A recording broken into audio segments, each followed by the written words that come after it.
nama gaddisiisa. Inni kaanis rafeera, inni kaanis taa'eera. Eshi issi wara beete gabbaachaa camcimu. Wara beete gabbaachaa camcimu. Egaa amma guyyaa har'aa kana guyyaa fannoo isaa itti baannudha. Guyyaa maal baannudha? Kan na jaalatu yoo jiraate fannoo koo haa baatu jedhe qulqullichi Isaayyaas naannoo fakkeenya boqonnaa 13 kaastanii gaafa ilaaltanii yaa mucaa koo fannoo seera abbaa kee dhiisin seera haadha kee hin dagatiin morma kee irrattis kaawwadhu yeroo raftu si eegaa yeroo kaastu immoo si jajjabeessaa karaa sitti agarsiisaa jedhe inni gaafa qaraanioo irratti fannifame kana jechaadha fannoo jechuun kana dhagartanii amma mukarraa isaa hojjetamu mukarraa maalitti fannifame maalitti fannifame amma kasin garuu fannoowwan gosa garaagaraa jira mormatti kan hidhannu fannoon birrii kirriidha hidhannu jira fannoon mukaa jira fannoon warqee jira walumaa gala gaafa sana muka kana irratti gaafa fannisan bitaan mirgi isaa kan ittiin rukutame sibiilichi fakkeenya isa kanaati.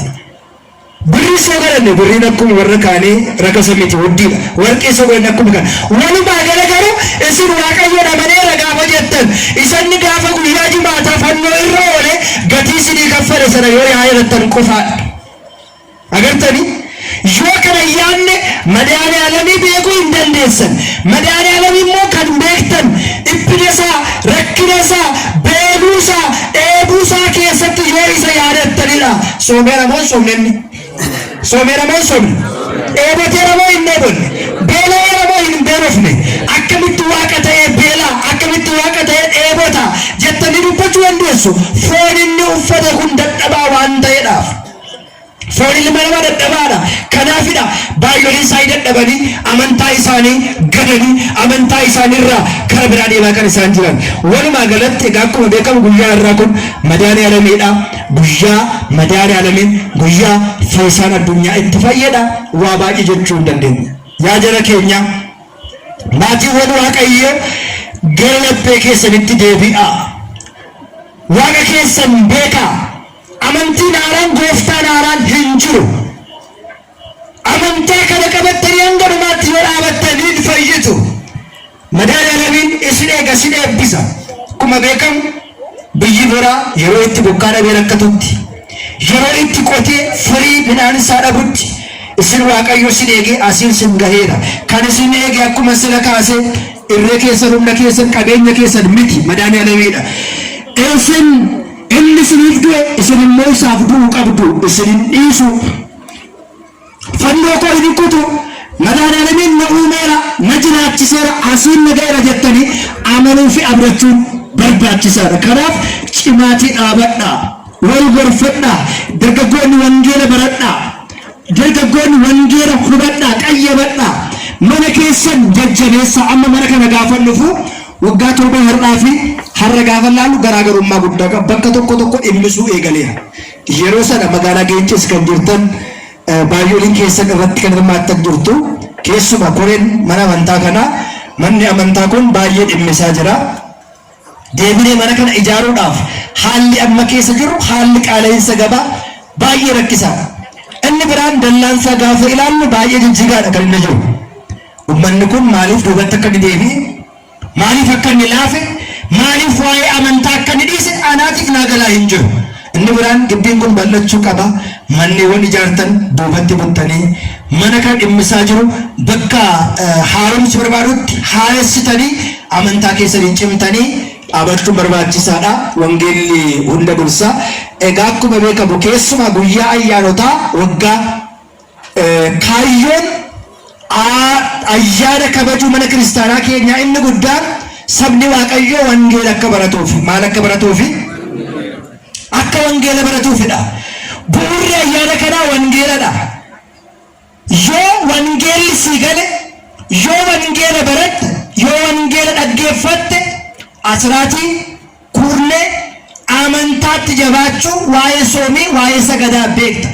Amma kana hin taanetti kiristaanummaan waggaadhaan Maggaabitii 27 fi Onkoloolessa 27 taasifamuu anaaf akka wangeelaatti iddoo naaf hin qabu. Irra deebi'ee isinitti hima. Waggaatti guyyaa lama kiristaanummaan ta'u akka kootti dabretti fudhatama hin qabu. Kiristaana kan ta'e guyyaa sanbataa dhufee dhaabatee qaddasisuu qaba. Qiddaasii dhaggeeffachuu qaba. Wangeela dhaggeeffachuu qaba. Waan isaaf hin galle dhaggeeffachuu qaba. Kana yeroo baay'ee as qofaa miti. Guutummaa baadiyyaa Oromiyaa keessa rakkoon jiru kanadha. Inni biraan inni rakkoo cimaa ta'e yeroo wangeelli baratamu uummanni keenya duuba jira. Yeroo taabonni baay'ee barsiifamuuf ka'u uummanni keenya ganaa manaan ka'u. Yeroo wangeelli xumurame koottaa kennaa jennu uummanni keenya gara waltajjiitti dhufa. Maaliif kennaa kennina? Maaliif ayyaana kabajna? Madaadaalanii jechuun maal jechuudha? Nuti hiikkaa isaa hin beeknu taana gaaffii kan nu gaafatan baay'een isaanii jiru bara kana keessa. Kun akka hin taaneedhaaf wangeela dhageenyetu jireenya itti arganna, boqonnaa itti arganna, gammachuu bara baraa itti arganna. Kanan ta'u taanaan kiristaanummaan keenya gaaffii guddaa keessa gala jechaadha. Namni nu gowwoomsa jechaadha. Abbuma fedhe karaa dhaabate waa'ee amantaa keenya yaada itti fakkaateef yaada mataa isaa ibsuu danda'a. Kanaaf egaa maatiiwwan Waaqayyoo wangeela baradhaa, wangeela dhaggeeffadhaa, wangeelaaf iddoo kennaa, lubbuu keessan oolfachuudhaaf, fayyuudhaaf wangeela barachuun barbaachisaadha. Kanaaf karaa kana minaalbaata manni kiristaanaa kun hanqina wangeelaa hin qabdu. Barsiisonni baay'een jiru. Kan isin barsiisan dhaggeeffadhaa, hubadhaa. Ayyaanni keenya ayyaana waggaatti guyyaa lama kabajnu otoo hin ta'in bara baraatiin, ji'aatiin, torbeetiin ayyaana kabajnu ta'uu qaba. Egaa guddaa galatooma kana caala baay'ee deemuun hin danda'amu. Haalli qilleensaas waa'ee rooba waan ta'uudhaaf fagoorraa kan dhuftan deebitanii garuu dandeessu. Karaan isin rakkisuu danda'a. Keessaatti qiddaasiin qaddafamaa jira. Akka heeraatti qiddaasiin kan inni qaddafamuu qabu yeroo coomii kana keessa erga taabonni galee sa'aatii 3 kaasee hanga 6tti maaltu ta'a? Sirna taabota baasanii uummata eebbisuu ta'a. Sa'aatii 6 walakkaa kaasee hanga 9tti sirna qulqulleessaatu ta'a. Inni soo ta'e qiddaaseen kan qaddafamuuf isiniifidha. Waaqayyoon wanti itti hir'atu hin jiru. እግዚአብሔርን የምንቀድሰው የምንጨምርለት ከእግዚአብሔር የምንቀንሰው የምንጨምረው የለም። ቅዳሴ የሚቀደሰው በመሰረቱ ለኛ ነው። ስጋውን እንድንበላ ደሙን እንድንጠጣ ፎንሳ ከኛኑፍ ኢገሳ ከዱግኑፍ ቅዳሴ ቀደፈም አያን ታቦን ከንባው ወንጌል ከበኑፊ ያለነ ጉያሰ ኤርጋቱ አቀው በኑዳ ኩዲታ አጅራ ጀነ ጋፈ ይላሉ ጋዶ ባደመስ ከናፍ ዱግመት ኡመኑ ዋሙራ ናናይሽ ጎጢ የዱ ቀብዱ ኡመተ ባየቱ ጅራ አቦኒ ባየቱ ጅራ ደረጎተ ባየቱ ጅራ ጉያ ሀራ ኤሳከሲን አግጠን ዋግነ ኩና ቤኩ እኔ በጣም ተሰምቶኛል። ይህንን ህዝብ አልነበረም የጠበቁት ሰበከ ለቆፋ ምትካኔ ገ ኡመኑ ኩን ግቢ ኩን ጉተ ከኤጉቱ ነምቤ ከዋንተ ይላፍ እጋ ላፋጀራ ጀባዳ ወንጎርፈዳ አመንቲት ጭማ ወንጌል በረዳ ወንጌላፍ ዱሳ ወንጌላፍ እዶኪና ካሉንዱ ሂነፋ እንግዲህ በመጀመሪያ ጽድቁንና መንግስቱን እሹ ይህ ሁሉ ሌላ ሁሉ ይጨመርላችኋል። ወንጌላፍ እዶኪኑና ከኑ በርሲስ ከኑ ጎርስ ከኑ ትዱበት ዋቀዮን ገለኒ ኡልፍን ሳፋታኡ አቦሊንኬኝ ለማ ሰዲ ሸን አፉር ጀቹዳ መናሳኔቲ ዱፋ ጅሩ ዱጉመቲ ከነ በረዳ መነ ዋቀዮ ጠግቦ ይላሉ ተርቦ ይመለሳሉ። ተኮተኮን ሳኒ ጠግቦ ይሄዱና ተርቦ ይመለሳሉ። እኛ ደግሞ ተርበን ሄደን ጠግበን እንመለሳለን። የትኛው ይሻላል? ቁፈኒ ቤለኡሞ ቤላኒ ቁፉ ወየ አደባሳ ተርቦ መርገም ጠግቦ መራብ ከሚል ወየ ቤላኒ ቁፉ ቁፈኒ ቤለው ወየ ቤላ አሪ ቁፉ ወየ ከዳፊዳ ዱብን ሰገሌ ዋቀዮ ቡዴዳ ኤልሚነማ ኛተ ቆፋን እንጅራቱ ዋኤ ኛታ ከያ ዱሮ ሁንዱማ ብኔንስ አላኬሳ ቦዬ ብኔንስ መናኬሳ ሞ ከኔን ኮት ዱዳውን ገራገራ ኛቹኑ ቡራቁኑ ኤማታ ታንቀበል ጋፈ ሰነገሮ ኤሰ ኦልቴ ኤሰ eessa bulti amma abbaan warraani haadha warraa eessa olti haadha baruu jedha jaalateen seena eessa olti abbaa baruu jetti haati warraa jaalateen seena wal gaafachuun bayeessa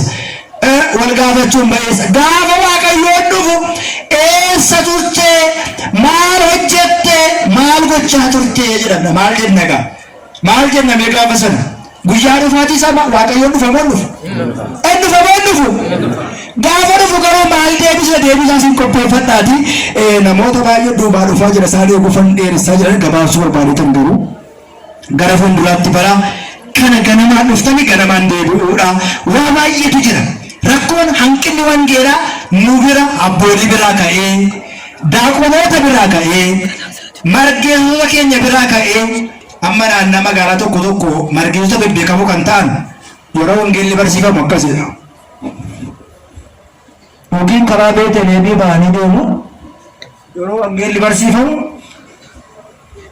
yaanii kan rafan jiru. Agartanii beekama akkasii?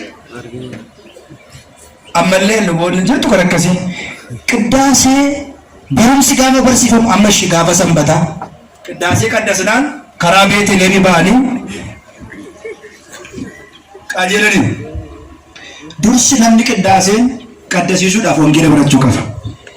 Cuuphamuudhaaf wangeela, qorramuudhaaf wangeela, kiristinnaa kaasuuf wangeela, mana kana ijaaruudhaaf wangeela. Amma mee isin keessaati mana akkatti bareedee ijaarame amma otoo dhimmoonni dhimmise isin jettan ilaaltu abboolii manni keessan yoo dhimmise maal gootu abbooliin maal gootu manni keessa yoo dhimmise naanna'aati ilaala duuba keessaan duubarraan naannaa ilaala dhimmuun maal gochaa akka jiru isin keessaa akkamitti namni tokko manni kun maal ta'e dhimmisaa qarshii dhabdane moo yaa maammiru naa manni kun dhimmisu qarshii dhabame moo naa dallaan karama asirri sin seenama achirri sin seenama duubarraanis seenneerra xiqqoo hanqinni jira komiidhaaf miti kun sirrachuu qabaadha kanaaf waan badu mana keessan mee inni mana isaatti gamoo ijaaree mana gaarii qabu ciqilee sadii asii kan hin qabne jira mana isaatti kan awwaalamu jira as dhufna waan ta'eedhaaf as dagachuu hin qabnu ergaa dhumaati kun as dhufna waan ta'eedhaaf as dagachuu hin qabnu laala asuma mana kana keessatti awwaalamne ciqilee sadii hunda keenya wal nugaa waaqayyoon baatamnee dhufuun dura ofii keenya lukaan dhufu nu oolchu baatamnee dhufu moo lukaan dhufu wayya fayyuudhaaf lukaan dhufu moo baatamnee dhufu wayya hunda keenya madaalamin nu haa fayyisu biyya keenya madaalamin nu haa fayyisu bokkaa roobu bokkaa nagaa nuuf haa taasisu bokkaa gaarii nuuf haa taasisu dhalataa keenya nuuf haa guddisu jaarsa biyyarra nuuf haa bulchu haadholii nuuf haa eegu dargaggoota nuuf haa eebbisu ani xumureeraa madaawoo garafamuu isaatiin fayyitanii jedhee yaada baay'een kaase guddaa galatoomaa ulfina argadhaa kabajni kun kabaja keessanii madaala lamin isinaa kabaju kanatti aansuudhaan immoo egaa waggaa har'aa dhuftanii madaala lamitti himtanii madaala lamirraa kan argattan ji'a har'aa dhuftanii boossanii madaala lamiin kan isinii dhaga'e wareega jechuun boo'icha imimmaaniin dhufu firii imimmaanii jechuudha. Egaa gaafa rakkatan waa baay'ee jedhu waa baay'ees wareegu waan ta'eedhaaf waaqayyoon isinii dhaga'ee maatii keessan eegee kan facaastan magarsee kan qottan biqilchee gumbii keessan guutee ijoollee keessan eebbisee har'aan kan isin ga'e kan gammaddan bokkaan roobutti kan gammaddan nagaa ta'utti diinni keenya waa baay'ee yaada. Ollaan keenya guddachuu keenya qotuu keenya fayyaa ta'uu keenya ijoolleen keenya barachuu ishee of dandeenyee uffannee ba'uu diinni hin jaalatu kan immoo kan godhu eenyu isitan daabiloosidha isin garuu hunduma kiyyoo isinii kaabe dabartanii du'a qaxaroo isinii qabame ceetanii